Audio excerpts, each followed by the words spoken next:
In the quiet folds of Buddhist philosophy lies a profound truth. Suffering is born from attachment.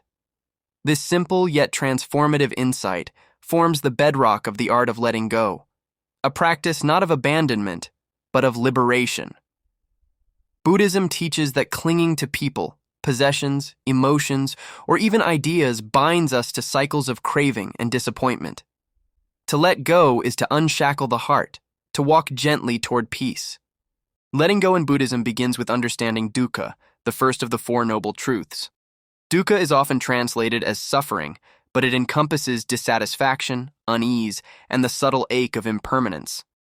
We suffer not because things change, but because we resist that change. We grasp at joy, fearing its end. We cling to identity, fearing its dissolution. The Buddha taught that freedom lies not in control, but in release. At the heart of this teaching is anicca, impermanence. Everything that arises will pass away. Flowers bloom and wither, relationships evolve, emotions rise and fall like waves. Buddhism invites us to see this not as tragedy, but as truth. When we accept impermanence, we stop fighting the flow of life. We begin to float rather than flail. But letting go is not a passive act. It is an art, a conscious, compassionate practice. It begins with mindfulness, the gentle awareness of the present moment. Through mindfulness, we observe our thoughts and emotions without judgment. We notice the tight grip of desire, the sting of resentment, the weight of fear, and in noticing, we create space to breathe, to soften, to release. Meditation becomes the canvas for this art. In stillness, we learn to sit with discomfort, to watch thoughts come and go like clouds. We do not chase them, nor do we push them away. We simply witness. Over time, this witnessing dissolves the illusion of permanence.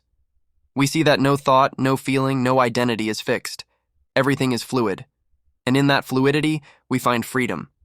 Letting go also means releasing the self, the ego that clings to stories, roles, and expectations. Buddhism teaches anatta, or non-self. This does not mean we do not exist, but that the self is not a fixed entity. It is a collection of experiences, ever-changing. When we let go of the need to define ourselves, we open to the vastness of being. We become less concerned with who we are and more attuned to how we are. In relationships, letting go is especially tender. We often cling to others out of fear of loneliness, rejection, or change. But true love, in the Buddhist sense, is spacious. It allows others to be as they are without grasping or control. To let go in love is to honor the impermanence of connection, to cherish each moment without demanding it last forever. It is to love without attachment, and in doing so, to love more deeply. Emotions, too, ask to be released. Anger, sadness, joy, they are visitors, not residents. Buddhism does not ask us to suppress emotions, but to understand them. When we feel anger, we look at its roots. Is it fear? Is it unmet need? Through inquiry and compassion, we loosen its grip. We do not become emotionless. We become emotionally free. The art of letting go also extends to possessions and material desires. In a world that equates worth with wealth, Buddhism offers a radical alternative: simplicity. To let go of excess is to reclaim clarity. It is not about poverty, but about presence. When we are not consumed by acquisition, we are free to experience life more fully. We find joy in what is, rather than longing for what isn't. Letting go is not a one-time act. It is a lifelong practice. There will be days when we cling tightly, when fear whispers louder than wisdom. But Buddhism teaches patience. Like the lotus that blooms slowly from the mud, our capacity to release deepens over time. Each breath, each meditation, each moment of awareness is a step toward liberation. Importantly, letting go does not mean indifference. It is not apathy or detachment in the cold sense. It is warm, awake, and engaged. It means caring deeply, but without clinging. It means showing up fully, then allowing things to unfold. It is the dance of effort and surrender, of intention and trust. In modern life, this art is more relevant than ever. We are bombarded with stimuli, expectations, and comparisons.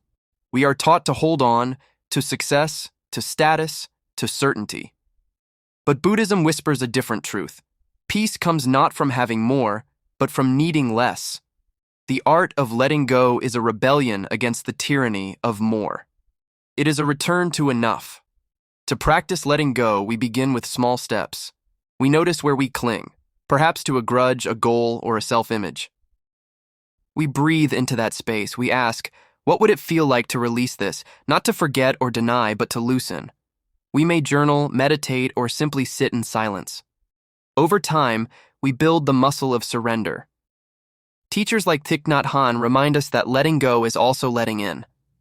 When we release anger, we make room for compassion. When we let go of fear, we invite courage. When we surrender control, we welcome flow. The art of letting go is not emptiness, it is spaciousness. It is the fertile ground where peace and joy can grow. In the end, letting go is not about losing, it is about gaining clarity, freedom, and presence. It is the path to enlightenment, not through escape, but through embrace. We do not run from life, we meet it with open hands. We do not deny suffering, we transform it through understanding. Buddhism offers this art not as a doctrine, but as a gift. It invites us to live lightly, to walk gently, to love freely. It teaches that everything we need is already within us, beneath the layers of attachment and fear. When we let go, we return to that truth. We become like the river, flowing without resistance. We become like the sky, vast and unbound. So let us practice, let us breathe, let us release. Not all at once, but moment by moment. Let us honor the impermanence of life, and in doing so, find the permanence of peace. For in the art of letting go, we do not lose ourselves. We find our true nature.